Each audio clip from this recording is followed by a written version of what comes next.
தாய் வீடு அக்டோபர் 2025. காக்கை கூட்டில் குயில் முட்டை. எழுதியவர் நாஞ்சில் நாடன். வாசிப்பவர் ஆனந்தராணி பாலேந்திரா. உலக அழகித் தேர்வு என செய்திகளும் படங்களும் இன்னபிறவும் பார்வையில் பட்டும் மிரட்டுகின்றன. அவனவனுக்கு 1008 வேலை, அவையானுக்கு மண்ணு பறிக்கப்பட்ட வேலை என்ற சொலவம் நினைவுக்கு வருகிறது. அகராதியில் பெரிச்சாளி, மலையாளத்தில் பெருக்கான், நடுநாட்டில் அகவான், ஈழத்தில் அகழான், நாஞ்சில் நாட்டில் அவையான். பேராசிரியர்கள் பாடு பெரும்பாடு, கட்டப்பாடு, இடர்பாடு, முரண்பாடு. உலகின் பெண்கள் அனைவரையும் பார்வையிட்டு தேர்ந்து அறிவிக்கப்படுவதா அது? உலகத்து பெண்மணிகளில் இவளேதான் அழகி என முடிவெடுப்பவர் எவர்? பலமரம் கண்ட தச்சன் ஒரு மரமும் வெட்டான் என்றும் பழமொழியுண்டே. பெண்ணின் கோணல் பொன்னில் நிமிரும் என்பதும் ஒரு பழமொழிதான். போட்டி நடத்துவார்களாம், அதற்கு விண்ணப்பிக்க வேண்டுமாம். பல படிநிலைகளில் தேர்வாளர் இருப்பர். நடுவர் வீற்றிருக்கும் நாட்டுக்கு போட்டியாளர்கள் சென்று உடுத்து அணிந்து அபிநயித்து புன்சிரித்து நடந்து காட்ட வேண்டும். நம் நாட்டு விருதுகள் நிலையும் இதுதான். பத்மஸ்ரீ, ஞானபீடம், செம்மொழிச் செம்மல், அகவை முதிர்ந்த தமிழறிஞர், உவேசா, திருவிகா, பெரியார், அண்ணா, கலைஞர் என பற்பல. அம்மா பெயரில் ஏதுமுண்டா? அழகியனில் மாவட்ட அழகி, மாநில அழகி, தேச அழகி என தேர்ந்தெடுக்கப்படுபவர்களிலிருந்து தேர்ந்தெடுக்கப்படுகிறவரா உலக அழகி? நாம் எந்த போட்டிக்கும் முனைந்தவர் இல்லை என்பதனால் நடைமுறை அறியோம். இன்று உலகின் மொத்த பெண்கள் தொகை என்ன? ஐநா சபை உறுப்பு நாடுகள் வாரியாக. அவருள் நாடுகள் ரீதியாக விண்ணப்பித்தவர் எத்தனை? விண்ணப்பித்தவர் தமது சொந்த செலவில் அல்லது தேயத்தின் செலவில் பயணம் செய்து தங்குமிடம் தேர்ந்து ஒப்பனை நிபுணர்கள் தெரிவித்து உடை வடிவமைப்பாளர்களிடம் ஆடைகள் வாங்கி நடுவர் வீற்றிருக்கும் அரங்கில் நடித்து காட்ட வேண்டுமா? இந்த வழிமுறை அறியாத பெண்கள், காசில்லாதவர், தலைத்தட்டில் ஆள்கட்டு இல்லாதவர் அழகியர் அல்லவா? விண்ணப்பம் செய்து அரசியல் செல்வாக்கு பயன்படுத்தி தரகு பேசி விருதுகள் வாங்க தெரியாதவர் எல்லோரும் தகுதியும் திறமையும் சிறப்புமற்றவர்களா? யாவற்றுக்கும் மேலாக அழகு என்பது என்ன? நடுவராக வீற்றிருக்கும் மூவர் தீர்மானிப்பதே அழகா? அவர்கள் முன்வைக்கும் அழகின் அளவீடுகள் என்ன? தோலின் நிறம் மினுக்கம், கன்னத்தில் உப்பல் கதுப்பின் செம்மை, மூக்கின் நீளம் முனை, கண்களின் கருமை அகலம் நீளம், நாடி நெற்றி புருவாமைப்பு, தலைமயிரின் கருமையா செம்மையா பொன்னிறமா நீளமா அடர்த்தியா சுருட்டையா, தோள்களின் எடுப்பு, கொங்கையின் வடிவம் கனம் எடுப்பு திரட்சி, காம்பின் வடிவம் நிறம், இடையின் குறுக்கம், அடிவயிற்றுச் சரிவு செம்பட்டை மென்மயிர், படமெடுத்த நச்சரவ படம் போன்ற அல்குல், செவ்வாழை மரத்தின் அடிமரம் போல் தொடைகள், துறவியரின் குண்டிகை போன்ற புட்டம், செங்கரும்பு தண்டு போல் கணுக்கால், பொற்பாதங்கள், பனை இளமூங்கில் புயங்கள், மூங்கில் குருத்து போல முழங்கை, பொன் விரல்கள், மெல் இளமலர் நகங்கள், செந்துவர் வாய், முத்துப்பற்கள், இளநுங்கு போல் நாக்கு, சிறுகுடல் பெருங்குடல், இரப்பை கல்லீரல் இதயம் நுரையீரல் பித்தப்பை கணையம் அளவுகள் அவ்வளவு முக்கியமில்லை போலும். எத்தனை உவமைகள் இலக்கியத்தில் பெண் உடம்புக்கு! எட்பூ ஏசிய நாசி, வெண்முத்துக்களோ பற்கள், மாம்பழ கதுப்போ கன்னங்கள், சந்திரப்புறையோ நெற்றி, கார்மேகமோ அழகம், வெண் சங்கு கழுத்தோ, வாரிய தென்னை வரு குறும்பை வாய்த்தன போல் கொங்கை, கருநீல திராட்சை காம்பு, ஆம்பல் மலரின் வாசமோ பாம்பின் படமொத்த அல்குல், மாதுளம்பூ நிறமோ மேனி, எத்தனை சங்கப் பாடல்களை, கம்பன் கவிதைகளை மேற்கோள் காட்டலாம். கொங்கை முன்றில் குங்குமம் எழுதிய உலக அழகியரின் முலைகளின் அளவு, இடைக்குறுக்கத்தின் அளவு, குலுங்கும் புட்டத்து விரியும் அளவு என அகில உலக இலக்கணங்கள் என்ன? அழகை தீர்மானிப்பதில் மத, இன, பிரதேச, உடல் அளவுகள், வசீகரம் சார்ந்த மனச்சாய்வுகள் இருக்காதா அவருக்கும்? நடுவர் அனைவருமே மேற்சொன்ன சாய்வுகளற்ற சுத்த புருடர்களா, தவ சிரேட்டர்களா, ஆன்மீக வெளிச்சம் பாய்ச்சும் அரும் பிறப்புகளா? 50 ஆண்டுகளாக எழுதுகிறவன் நான், என்னைப் போலவே சிலரும். அவருள்ளும் மூப்பிலும் நோயிலும் மண்ணில் கலந்தவர் சிலர். ஏன் சில உள்நாட்டு வெளிநாட்டு அமைப்புகள், கல்வி நிறுவனங்கள், விருதுகள் தருவோர் எம்மனோர் சிலரின் இருப்பையே பொருட்படுத்துவதில்லை. எழுத்தில் தரமற்றவர் என்பதாலா? கொள்கை முரண் என்பதாலா? கொள்கை முரண் இருக்கலாகாதா? அவர் நம்புவனவெல்லாம் மெஞ்ஞானமும் பிற நம்பிக்கையாளர் அனைவரும் பொஞ்ஞானமுமா? ஆள்வோரிடம், அரசியல் அமைப்பாளரிடம், கனிமவள கொள்ளையரிடம், காடழித்து சாய்ப்போரிடம், போதைப்பொருள் கடத்துவோரிடம், சாராய ஆலை நடத்துபவர்களிடம், மருத்துவக் கல்வி வணிகரிடம், தரகு தொழில் செய்வோரிடம் கையூட்டு பெறுபவர்களா? கண்ணாடியை சற்று தன் முகம் பக்கம் திருப்பி பார்க்க வேண்டும். இந்திய விமான பயணங்களின் போது பணிப்பெண்களின் தோல் நிறம் காணும் போது சிலருக்கேனும் தோன்றலாம், எதற்காக வெண்தோல் பெண்களை மாத்திரமே விமான பணிப்பெண் வேலைக்கு எடுக்கிறார்கள்? வெள்ளைத்தோல் நிறமில்லாதவர் இந்தியர் அல்லவா? அடிக்கடி அரசு செலவில் விமான பயணம் செய்யும் சமத்துவ, முற்போக்கு, சமூக நீதி, அரசியல் தியாக போராளி அறிஞர் வர்க்கம் அறியாரா? அவர்தாம் என்னுரைப்பர். அவர்தம் இனமான சினிமா காவலரின் படங்களில் கதாநாயகிகளாக நாளுக்கு இருமுறை அக்குள் சிரைத்து கொண்டு வருபவர் அவர். சில சமயம் அழகி என அடையாளப்படுத்தப்பட்டு ஊடகங்களால் உடுக்கு, பம்பை, பறை, மகுடம், முரசு, தேரை, தப்பட்டை என உரத்து முழங்கப்பெறும் படங்களை மாத வார நாளிதழ்களில் கண்ணுறும் போது நமக்கு தோன்றும், கொண்டாடப்படுவதற்கான முதலீடு எவ்வளவு இருக்கும் என. அங்கும் சாகித்ய அகாதமி, சரஸ்வதி சன்மான், ஞானபீடம் மற்றும் பத்ம விருதுகளின் சமூக நீதியே கடைப்பிடிக்கப்படுமோ என்னவோ. நகுலன், சுந்தர ராமசாமி, ஞானக்கூத்தன், வெங்கட் சாமிநாதன், ஹெப்சிபா ஜேசுதாசன், ஐசக் அருமேராஜன், ராஜேந்திர சோழன், ஜெயமோகன், அழகிய பெரியவன், கண்மணி குணசேகரன், குமாரசெல்வா, கலாப்ரியா, வண்ணநிலவன், விக்ரமாதித்யன், பா. ஜெயப்பிரகாசம், எம். கோபாலகிருஷ்ணன், கீரனூர் ஜாகிர் ராஜா, ஆ. கா. பெருமாள், பக்தவத்சல பாரதி, வேத சகாயகுமார், கிருஷ்ணன் நம்பி, நானா முத்துசாமி, அபி, சி. மணி, விடுதல்களுக்கு மன்னிக்கவும் போன்றோர் சாகித்ய அகாடமி விருது பெற தகுதியற்றவர்களா? அடிப்படை தேர்வாளர்களின், நடுவர்களின், தலைவர்களின் பொறுப்பல்லவா இது? ஞானபீட விருதுகள் 1965 முதல் வழங்க பெற்று வருகின்றன. தமிழுக்கு இதுவரை 2 மட்டுமே.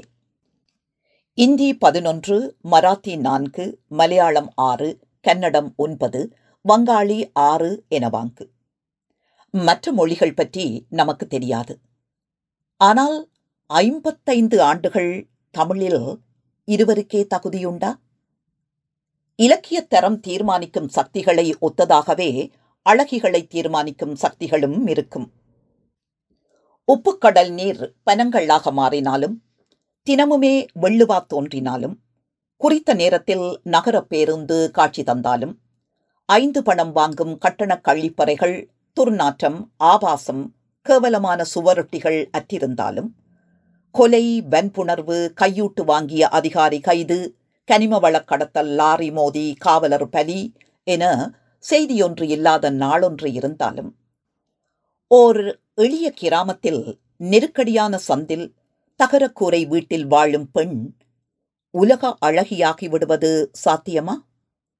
மறுபடியும் அவதரித்து தீமையை ஒழிப்பேன் என வாக்குறுதி தந்து ஒயிலாகத் துயிலும் இறைவன் நினைத்தாலும் அது நடக்கிற காரியமா? கையில் காசிருந்தால் சாதாரணமான திறமையுடைய எவரும் அத்தாணி மண்டபத்தில் வீற்றிருக்க இயலும். சிறந்த பாடகராக இருந்தும் மக்கள் அறியாத மாந்தர் இல்லையா? எத்துறையிலும் இதில் எடுத்துக்காட்டுகள் பகர இயலும். யாவற்றுக்கும் வாய்ப்பு வசதி முக்கியம். 2012ஆம் ஆண்டில் இலக்கிய நண்பர்களின் அழைப்பின் முகாந்திரத்தில் 58 நாட்கள் அமெரிக்க ஐக்கிய நாடு முழுக்க சுற்றுப்பயணத்தில் இருந்தேன். அதில் ஒரு கிழமை ஹூஸ்டனில் 2 நண்பருடன் இருந்தேன். ஒரு மாலையில் ஆடலரங்குக்கு அழைத்துச் சென்றனர். 4 இளம்பெண்கள் ஆடிக்கொண்டிருந்தனர். அவர்களது நாட்டியம் முடிந்ததும் ஆடி களைத்த பெண்ணொருத்தி எங்கள் நடுவில் வந்து அமர்ந்தாள். அவளுக்கு ஒரு பீர் தெரிவித்தார் நண்பர். உரையாடிக் கொண்டிருந்த போது அந்த பெண்ணிடம் கேட்டேன், நீங்க எகிப்து நாட்டுக்காரியா என்று. இல்லை, எத்தியோப்பியா. ஏன் கேட்கறீங்க என்றாள். நான் சொன்னேன், கிளியோபாத்ரா எகிப்து நாட்டை சார்ந்தவங்க என்று.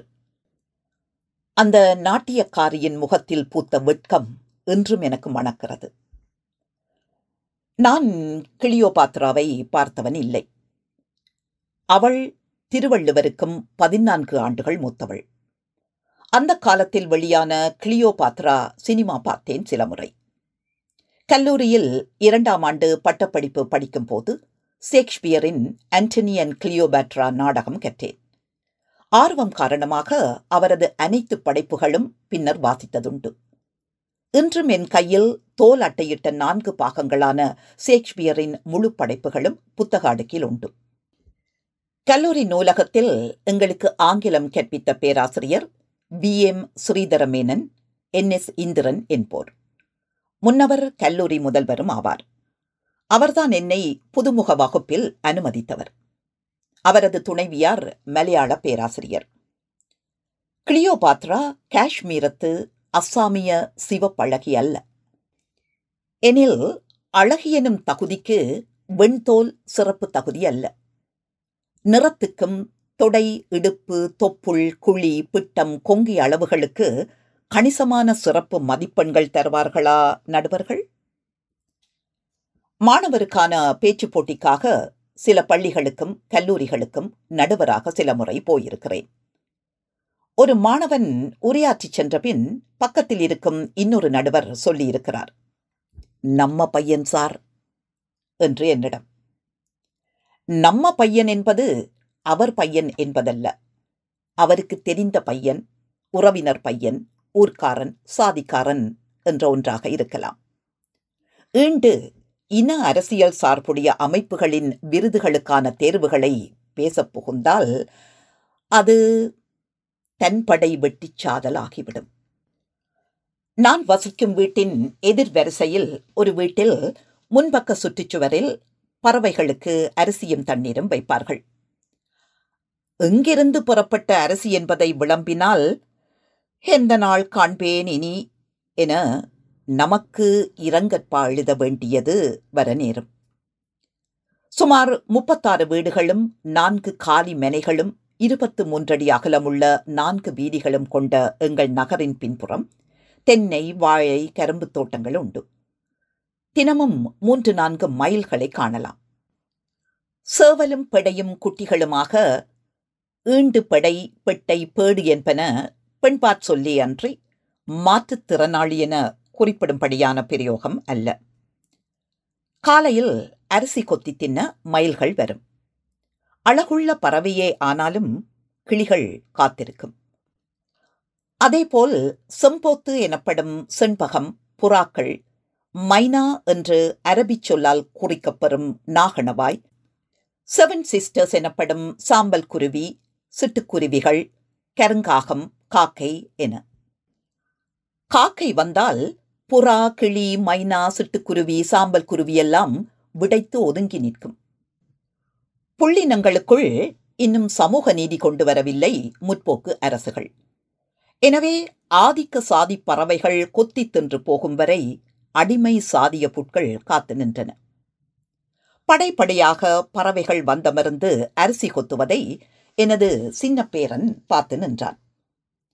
அவன்தான் பஞ்சவர்ண கிளியை ஐவர்ண கிளி என்னும் சொல்லால் எனக்கு அறிமுகப்படுத்தியவன். அவனேதான் கேட்டான், ஏன் தாத்தா கொக்கு நாரையும் வரமாட்டங்கு என்று. வேண்டுமென்றே அவனிடம் கேட்டேன், இந்த பறவைகளில் எதுடா அழகு? மயில் தாத்தா. ஏன் கிளி அழகில்லையா? கிளியும் அழகுதான். அப்போ புறா? அதுவும் தான். தொடர்ந்து உரையாடிக் கொண்டிருந்த போது, ஏன் மக்கா காக்கா அழகில்லையா என்றேன். காக்காவா என்று திருப்பி கேட்டான் இளக்காரமாக. அவனாவது 5ஆம் வகுப்பில் நுழைந்திருக்கும் சிறுவன். ஆனால் அகவை முதிர்ந்த மொழி அறிஞர், நன்மொழி விருது பெற்றோர், பொது நூலகத் துறையால் 1000 படிகள் வாங்கப்பெறும் நூல்கள் எழுதிய பேராசிரியர்கள், உயர் பதவிகளில் அமர்த்தப்பட்டிருக்கும் நவ படைப்பாளிகள் போன்றோருக்கு காகம் அழகான பறவைதானா? பொதுப்புத்தி என்றால் என்ன என்று கேட்பீரேயானில், நடிகனை குலதெய்வமாகவும் நடிகைகளை காவல் தெய்வமாகவும் அரசியல் தொழில் செய்வோரை பேரிறையாகவும் வந்தித்து மெய்சிலிர்த்து நிற்கும் புத்தி. காகம் என்றால் திருட்டு காகம், கள்ளக்காக்கா, அண்டங்காக்கா, கருங்காகம், சுடுகாட்டு காக்கா. ஆனால் அமாவாசை நாட்களில், பெற்றோருக்கு திதி கொடுக்கும் தினங்களில் காகங்கள் புனிதர்கள். மதியம் 2:30 மணிக்கு மொட்டை மாடியில் பால்கனியில் ஏறி நின்று இலையில் சோறு வைத்து கா கா கா என கரைவது கேட்க பாவம் தோன்றும். கண்டிப்பாக காகங்கள் மீது அல்ல. திருமாலின் வாகனம் கருடன், பருந்து. காய் சினம் கண்டால் கன்னத்தில் போட்டுக் கொள்கிறார்கள். சனி பகவானின் வாகனமான காகத்தை எவரும் பொருட்படுத்துவதில்லை. சினிமா மூலம் பிரபலம் அடைந்தது காக்கா பிரியாணி. உண்மை எவர் அறிவார்? சங்க இலக்கிய நூல்கள் பாட்டும் தொகையும் 18னுள் எங்கு தேடினாலும் காகம் எனும் சொல் ஆளப்பெறவில்லை. ஆங்கே எங்கும் காக்கைதான். அகநானூறு, ஐங்குறுநூறு, குறுந்தொகை, நற்றிணை, பரிபாடல், புறநானூறு, பொருநராற்றுப்படை, பதிற்றுப்பத்து ஆகிய நூல்கள் காக்கையை பேசியுள்ளன. சங்க இலக்கிய புலவருள் காக்கை பாடினியார் நச்செள்ளையார் என்றே ஒரு பெண்பாற் புலவர். குறுந்தொகையில் ஒரு பாடல், புறநானூற்றில் ஒரு பாடல், பதிற்றுப்பத்து நூலில் 6ஆம் 10 பாடல்கள் அவரது பங்களிப்பு. பேராசிரியர் தாயம்மாள் அரவாணன் எழுதிய மகடு உ முன்னிலை நூல் காண்க. தாயம்மாள் அரவாணன் அவர்களை நான் அக்காள் என்று அழைப்பேன். அவரது மூத்த சகோதரி வீரநாராயணமங்கலம் ஊரில் வாழ்க்கைப்பட்டு வந்தவர். வெள்ளாள பாசமென்று எவரோ முணுமுணுப்பது கேட்கிறது. கசண்டிக்கும் அசூயைக்கும் மருந்தில்லி என்கிறது மலையாளம். குறுந்தொகையின் 210வது பாடல் 6 அடிகள் கொண்டது. ஈற்றடி விருந்து வர கரைந்த காக்கியது பலியே என்று அமையும். விருந்து வருவதை உணர்த்தும் வகையில் கரைந்த காக்கைக்கு பலி உணவு அளிப்பர் என்பது பொருள். இன்றும் கிராமங்களில் வீட்டு முற்றத்திலோ சுற்றுச்சுவற்றிலோ சாய்ச்சிறக்கி கூரையிலோ அமர்ந்து காக்கை கரைந்தால் விருந்து வரும் என்ற நம்பிக்கை உண்டு. இதெல்லாம் மூட நம்பிக்கை நமக்கு. சினிமா நடிகர்கள் அரசியலுக்கு வந்து தேயத்தின் தீமையெல்லாம் அகற்றுவார்கள் என்பது நல்ல நம்பிக்கை. காக்கை பாடினியார் நச்செள்ளையாரின் புறநானூற்று பாடல் 9 அடிகள் கொண்டது. ஈற்றடி ஈன்ற ஞான்றிலும் பெரிதும் உவந்த நளே என்று முடிவது. நரம்பு தெரிய வாடிப்போன மென்தோளும் தாமரை தண்டு போன்ற இடையுமுடைய முதியவள் ஒருத்தி தன் மகன் போரில் புறமுதுகிட்டு மாண்டான் என்று எவனோ கூறக் கேட்டு, எனில் அவன் பாலுண்ட மார்பை அறுத்து எறிவேன் என்று போர்க்களம் புக்கு தேடிய போது மார்பில் புண்பட்டு மகன் மாண்டு கிடப்பதை கண்ணுற்ற போது பேசப்பட்ட பாடல் வரி அது. அகநானூறு நூலில் மதுரை கள்ளிற் கடையத்தன் வெண்ணாகனார் பாடல். கடற்சிறு காக்கை காமன் பெடையொடு கோட்டு மீன் வழங்கும் கோட்டம் மடி பரப்பின இவள் இறாக் கெனவும் நகளென் யாமத்து என்று வர்ணிக்கும். கடற்சிறு காக்கை தனது காதல் பிடையுடன் பசிச்சோர்வுடன் அமர்ந்திருக்கும். அப்போது பரதவர் வேட்டையாடாத கடற்பரப்பில் கொம்புடைய சுறாமீனை பிடித்து உண்பதாக நள்ளென்று ஒலிக்கும் யாமத்தில் கனவு காணும் என்பது பாடல் வரிகளின் பொருள். பாலை பாடிய பெருங்கடுக்கோ பாடல் காக்கியை பாடுகிறது. மேலும் எருக்காட்டூர் தாயங்கண்ணனார் பாடலும் மணிவாய் காக்கை மாநிறப் பெருங்கிளை பிணிவீழ் ஆலத்து அலங்கு சினையேறி என்பன பாடல் வரிகள். கருமணி போல் வாயுடைய கரிய காக்கை சடை பிடித்து தொங்கும் விழுதுகளையுடைய ஆலமரத்தில் ஏறி அமர்ந்திருக்கும் என்பது பொருள். மருங்கூர் பாகை சாத்தன் பூதனார் பாடல் மைநிற உருவின் மணிக்கண் காக்கை என்கிறது. புறநானூறு நூலில் பெருஞ்சித்திரனார் வெளியான் துஞ்சிய போது பாடிய கையறு நிலை பாடலில் கவி செந்தாளி குவி புறந்து இருந்த செவி செஞ்சேவலும் பொகுவலும் வெறுவா வாய்வன் காக்கையும் கூகையும் கூடி பேயை ஆயமொடு பெட்டாங்கு வழங்கும் காடு முன்னினனே கள் காமுறு நென் என்று நீளும். இவன் சேவல் என்றால் ஆண் கழுகு, பொருவல் என்றால் பெண் கழுகு. பேயை எனில் பேய். செய்யுளிசை அளபடை பிணத்தை வைத்து முடி புதைத்த தாழியின் பக்கத்தில் சிவந்த செவிகளையுடைய ஆண் கழுகும் பெடைக்கழுகும் வலிமையான வாயையுடைய காக்கையும் கூகையும் கூடியிருக்கும். பேய்கள் கூட்டமாக திரியும் இடுகாட்டை அடைந்து விட்டானே கள் போல யாம் விரும்பும் அன்பை உடையவன் என்பது பொருள். அரசியல் கிளார் பாடல் கானக் காக்கை கவிச்சிறகு ஏய்க்கும் மயிலை கண்ணி பெருந்தோள் குறுமகன் என உவமை சொல்கிறது. என்ன பொருள்? கானக்காக்கையின் கவிச்சிறகினைப் போன்ற இருவாட்சி பூவால் தொடுக்கப்பட்ட மாலை அணிந்த பெருந்தோள் குறுமகன் என்பது. நற்றிணையில் நக்கீரனார் பாடல் சேயிரா எறிந்த சிறுவெண் காக்கை என்று கடற்காகம் பற்றி பேசுகிறது. சிவந்த இறால் மீனை பெரிய உப்பங்களிகளிலிருந்து துளாவி கொத்தி எடுத்த சிறு நீர்க்காகம் என்பது பொருள். வேறொரு நக்கீரர் பாடல் பச்சிரா கவர்ந்த பசுங்கண் காக்கை என்று உரைக்கும். முக்கல் ஆசான் நெல்வெள்ளியார் பாடல் கடல் அம் காக்கை செவ்வாய்ச் சேவல் என்கிறது. கடலில் தொழிற்படும் காக்கையின் சிவந்த வாயுடைய ஆண்காகம் என்று பொருள். காக்கைக்கு பலிச்சோரிடும் மரபு பழங்கால தொடர்ச்சி என்பதை கருவூர் கதப்பிள்ளை சாத்தனார் பாடல் நிறுவும். கடவுள் ஆலத்து உருபலி அருந்திய தொகு விரற் காக்கை என்பது பாடல் வரி. கடவுளுக்கு படைத்து வைத்த பலி உணவை ஆலமரத்தடியில் அமர்ந்திருக்கும் காக்கை கூட்டம் உண்ணும் என்பது பொருள். பலிச்சோற்றை கடவுள் ஏற்றாரோ இல்லையோ காகம் தின்று பசியாறுகிறதல்லவா? இதனை மூட நம்பிக்கை என்பவர்கள் விலங்குகளை பலி செய்து பரமனுக்கு படைப்பதை என் சொல்வர்? நக்கீரரின் மற்றுமொரு பாடல் கொடுங்கண் காக்கை கூர்வாய் பேடை நடுங்கு சிறைப்பிள்ளை தளி ஈ என்று தொடங்கும். சாய்ந்த கண்களையும் கூரிய வாயையுமுடைய காக்கைப்பேடு சிறகுகளால் நடுங்கும் தன் குஞ்சுகளை தழுவிக்கொள்ளும் என்பது பொருள். காக்கைப்பிள்ளி என்கிறார் நக்கீரர் நம்மிடம். காக்கைக்கும் தன் குஞ்சு பொன் குஞ்சு என்றொரு பழமொழியுண்டு. அதுவென்ன காக்கைக்கும்? இழிவு சிறப்பு உண்மையா? காக்கைக்கும் என்று மொழிய காக்கை என்ன இழிபுறவியா? ஏன் புறாவுக்கும் கிளிக்கும் செண்பகத்துக்கும் மைனாவுக்கும் கொக்குக்கும் நாரைக்கும் குருகுக்கும் மயிலுக்கும் தன் குஞ்சு பொன் குஞ்சு என்று சொல்லப்படவில்லை? கரிய நிறமுடையதால் காக்கை இழிபுறவியா? உண்மையிலேயே இழிபுறவி எத்தனை பேரை சமூகத்தில் கொண்டாடுகிறோம். காக்கை கவர்ந்துண்பதால் இழிவு என்பர் சிலர்.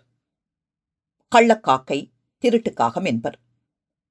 வணிகமோ கல்வியோ மருத்துவமோ தரகோ கனிமமோ கலையோ மக்கள் காவலோ திருடுபவர்க்குத்தானே பட்டங்கள், பதவிகள், மாளிகைகள், சிலைகள். திருட்டு காக்கையின் குணமோ தொழிலோ அல்ல. கடவுள் கற்றுக் கொடுத்ததல்ல.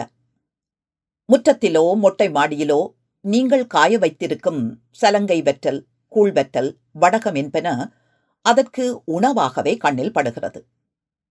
தனக்கான உணவை எடுத்துக் கொள்கிறது. அவ்வளவே. குழந்தையின் கரத்தில் இருந்தாலும் தின்பண்டத்தை எடுத்துக் கொள்கிறது. அங்கு திருட்டு என்ற சிந்தனை எங்கிருந்து வந்தது? திருடுதல் என்பது தியாக புத்தியும் போராட்ட உணர்வும் மக்கள் சேவையும் என வாய்ச்சவடால் உரைக்கும் மாந்தர் குணம். காகம் கரவா கரைந்துண்ணும் எனும் பாடல் வரி சொல்வதென்ன? காக்கை தான் பெற்ற உணவை ஒளித்து வைக்காமல், நாளைக்கு ஆகுமென கிட்டங்கிகளில் பதுக்காமல், கரைந்து தன் இனத்துடன் பகிர்ந்து உண்ணும் என்பது பொருள். குறுந்தொகையில் கபிலர் பெருங்கடற்கரையது சிறுவன் காக்கை என்பார் 246வது பாடலின் முதல் அடியில். அதே வரி அப்படியே பெருங்கடற்கரையது சிறுவன் காக்கை என பேரறியா புலவர் ஒருவரால் 313வது பாடலிலும் கையாளப்பட்டுள்ளது.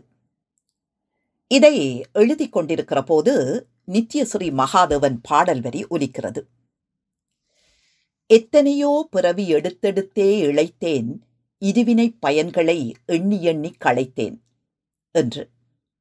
இது சுத்தானந்த பாரதியார் என்னை விட 50 வயது மூத்தவர் எழுதிய தூக்கிய திருவடி துணையென நம்பினேன் எனத் தொடங்கும் கீர்த்தனையில் தொடர்ந்து வரும் அடிகள்.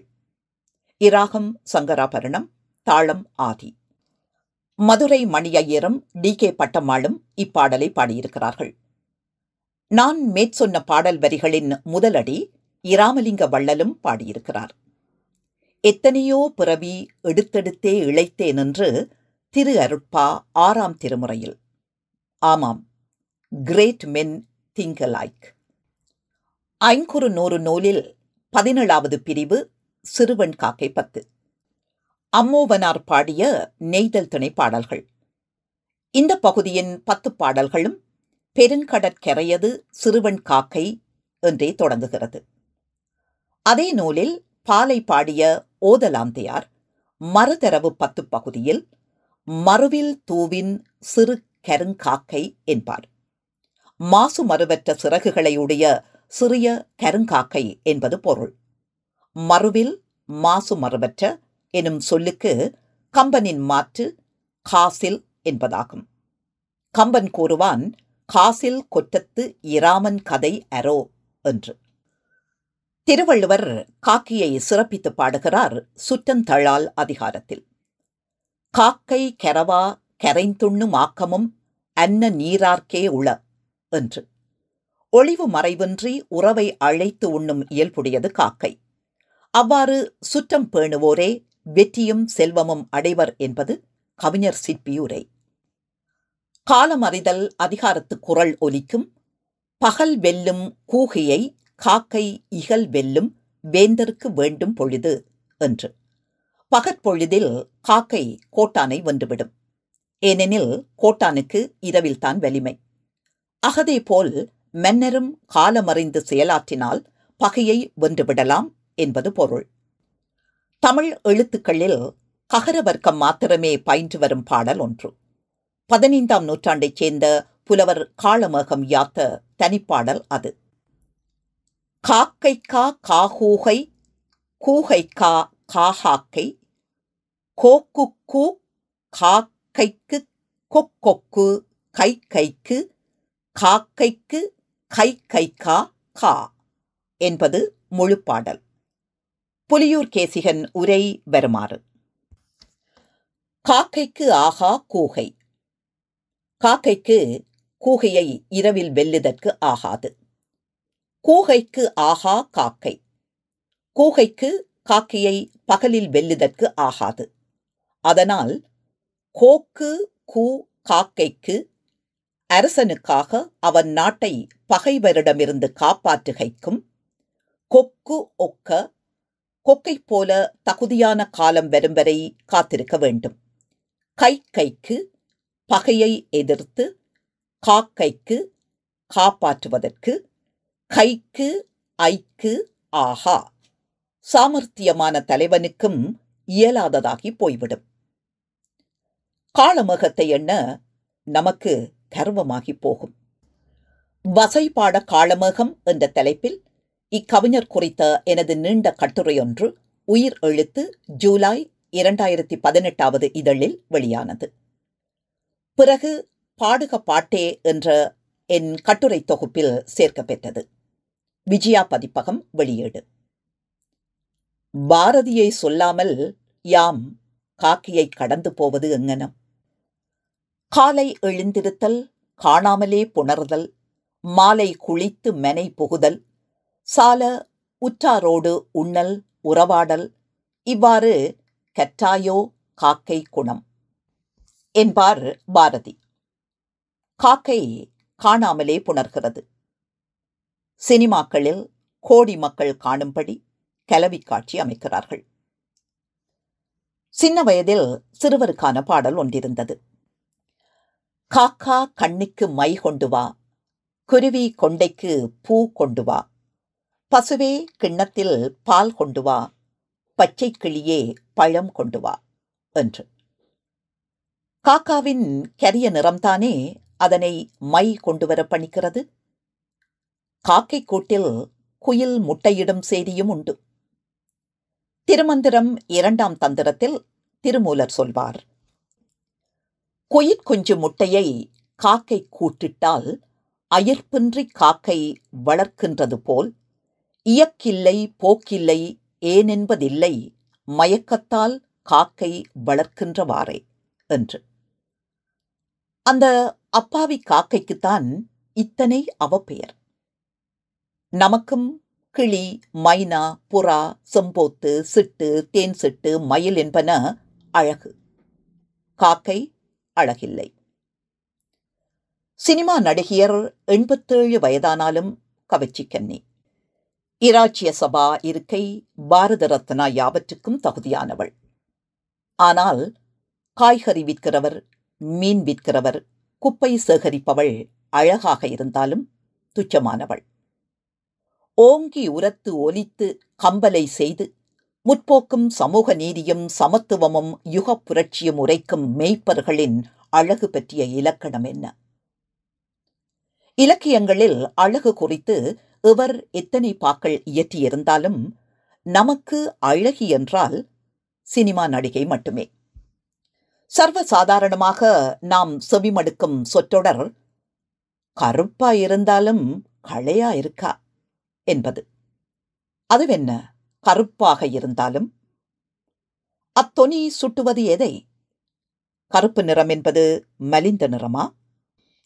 இத்தனை நீளமாக காக்கை பற்றி எழுத வந்ததன் நோக்கம் அழகு என்ற தன்மை மீது நமக்கு இருக்கும் முன்முடிவுகள் பற்றி, ப்ரீ கன்சீவ்டு நோஷன்ஸ் விவாதிக்கவே.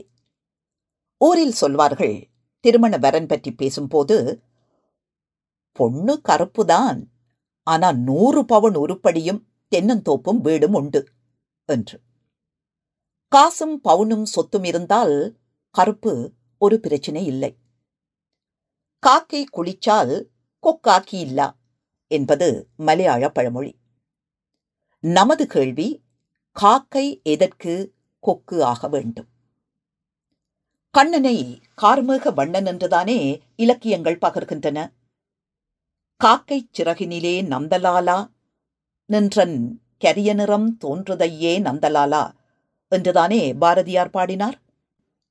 நீலமேக சியாமள வண்ணன் என்றுதானே திருமாலை குறித்தனர். அஞ்சன வண்ணன் என்பான் குகன் ராமனை குறிக்க கம்பன் சொற்களாம். மையோ மரகதமோ மழை முகிலோ மறிகடலோ என்பான், கரிய செம்மல் என்பான். அழகு பற்றிய அவரவர் மனோபாவம், கண்ணோட்டம், தேர்வு வெவ்வேறாக இருக்கலாம். ஆனால் எதையும் பொதுமைப்படுத்தி பேசுவது நியாயமல்ல. லூக்கா நற்செய்தி 6:43 அறிவுறுத்துகிறது, கெட்ட கனிதரும் நல்ல மரமும் இல்லை, நல்ல கனிதரும் கெட்ட மரமும் இல்லை என்று. இதனை புத்தியில் வைத்தல் நன்று. நன்றி.